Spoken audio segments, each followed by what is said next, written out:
Merhaba arkadaşlar. Bu videomda size ses dosyasına geçiş efekti vermeyi, sesi normalleştirmeyi, sesi yükseltip alçaltmayı ve sesli bir videoyu sesinden ayırmayı öğreteceğim. Şimdi önce kullanacağım ses dosyasını dinleteceğim.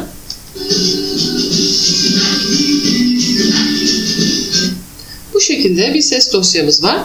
Bu ses dosyasına önce efektler bölümündeki ses dosyalarını filtreliyorum. Buradaki giriş bölümünde artarak gir ve azalarak çık var. Azalarak çık bölümünü önce göstereyim. Şu şekilde azalarak çık efektini çift tıklıyorum. Önce tabii ki ses dosyasını seçmemiz gerekiyor. Azalarak çık diyorum. Bu şekilde efekt bu ses dosyasına uygulanıyor. Şöyle yakından gösterecek olursam şurada bir kırmızılık oluştu. Bu efektin verildiğini gösteriyor. Bu efekti şuradan azaltıp çoğaltabiliyorum. Şöyle. Şimdi bunu nasıl azalacak onu göstereyim.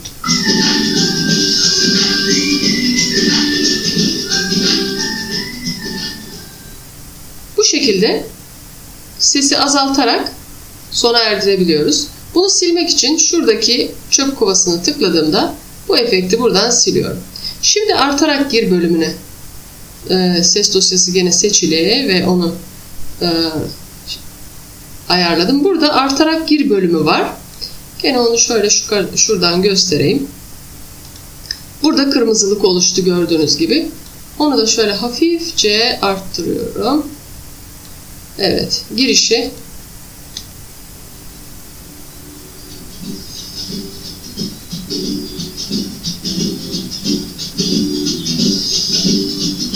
bu şekilde artarak sesin girmesini sağlıyoruz. Sesi normalleştirmek, bunu göstereyim. Benim şu andaki dosyamdaki ses yüksek, yeterince iyi. Ama buna rağmen nereden yapacağımızı göstereyim. Bazı videolarda sesler kısık oluyor, net olmayabiliyor. Ses dosyası seçiliyken ses düzeltmesi bölümünden normalleştir efektini çift tıklıyorum. Bu şekilde özellikleri karşıma geliyor. Kazanç %100, azami kazanım %1000 ve pencere 75 frame olarak otomatik geldi. Şimdi bunu bu efekt uygulanmış haliyle oynatıyorum.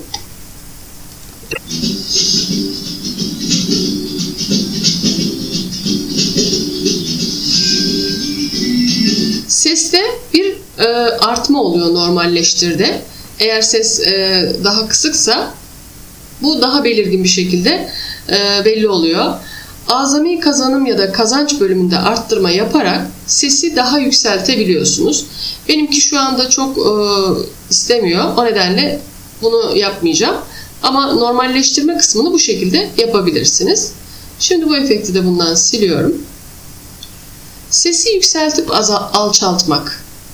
Bunun nasıl yapabileceğinizi göstereceğim. Ses dosyam seçiliyken ses düzeltmesi bölümünden ses anahtar kareleştirilebilir seçeneğini çift tıklıyorum. Şuradaki. Şimdi burada bu şekilde bir pencere açılıyor. Ve burada da aşağıda ses dosyasında böyle bir alan, beyaz bir alan görünüyor. Şöyle göstereyim yakından. Bu şekilde şöyle şuradaki şu çizgilere anahtarlar ekleyeceğiz. Şu noktanın bulunduğu yer benim şu seçtiğim alan oluyor. Şöyle artıya basıyorum ve bir nokta ekliyorum. Şurada bir şurada bir mavi nokta oluştu. Bu anahtarın bulunduğu alan. Şimdi buraya da bir nokta artı ekliyorum. Anahtar ekliyorum.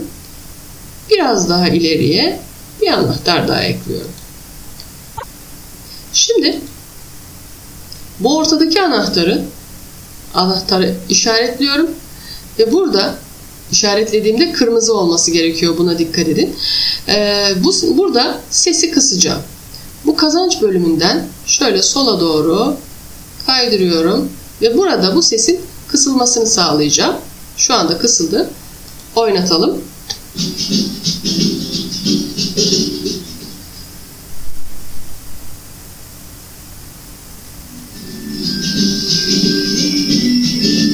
Bu şekilde sesi azaltıp çoğaltabiliyoruz.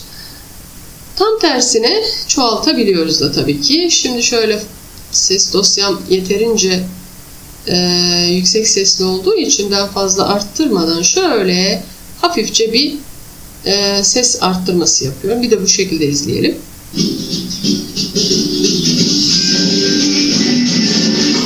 Bu şekilde fazlasıyla artabiliyor.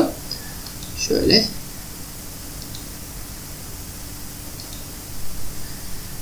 Sesi arttırmak ya da azaltmayı bu şekilde anahtar kareler vererek yapabiliyoruz. Şuradaki kazanç bölümü de sesi anahtar noktalar vermeden tüm ses dosyasında arttırma sağlıyor. Bu şimdi şu anda verdiğim şu efekti şuradan siliyorum. Kazanç sekmesine tıklıyorum. Kazanç efektine.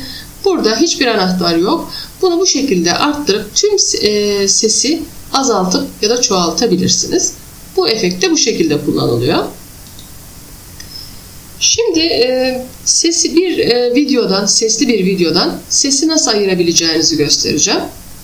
Onun için şurada sesli olan bir videoyu alıyorum.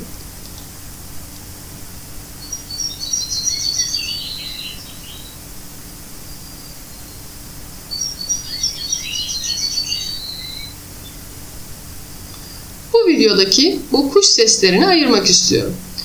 Onun için videonun üstünde sağ tuşla tıklayıp sesi ayır sekmesini işaretliyorum.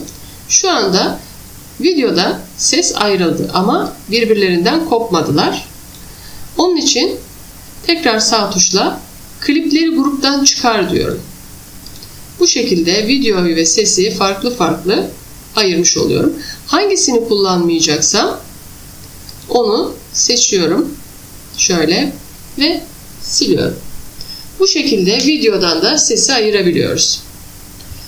Videomu beğenmeyi ve kanalıma abone olmayı unutmayın. Yeni videolarda görüşmek üzere. Hoşça kalın.